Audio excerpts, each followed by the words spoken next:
আমার মনে হয়েছে যে খুব স্পেশাল একটা সিচুয়েশনে একটা স্পেশাল বাজেট হয়েছে, যেই বাজেটটা উচ্চাভিলাষী না, উচ্চ আকাঙ্ক্ষার যেখানে প্রতিফলন নেই, কিন্তু অনেকটা গ্রাউন্ডেড, এবং একটা ইন্টারিম গভর্নমেন্টের ইন্টারিম বাজেটের মতো বিরাট কিছু রিফর্ম না এনে কিছু ইনক্রিমেন্টাল ইমপ্রুভমেন্টের কথা চিন্তা হয়েছে।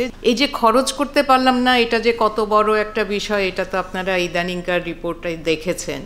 কিন্তু কেন পারছি না, এটারও তো অনেকগুলো কারণ আছে। পিপিএ এর ব্যাপার আছে, করাপশনের ব্যাপার আছে, আরেকটা আছে দক্ষতার ব্যাপার।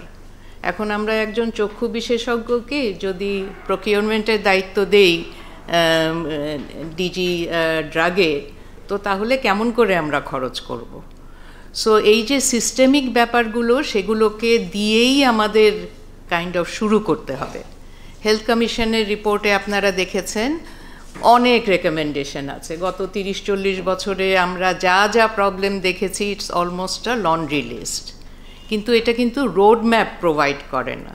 তো এই রিপোর্টটাকে আরেকটু শানিত করে, প্রায়োরিটাইজ করে এবং সিম্পলিফাই করে, আমার মনে হয়েছে রিপোর্টটা পড়ে যে এটা আমাদের এখন যে সিস্টেম, এটাকে আরও কমপ্লিকেট করবে, আরও বিউরোক্রেটিক করবে।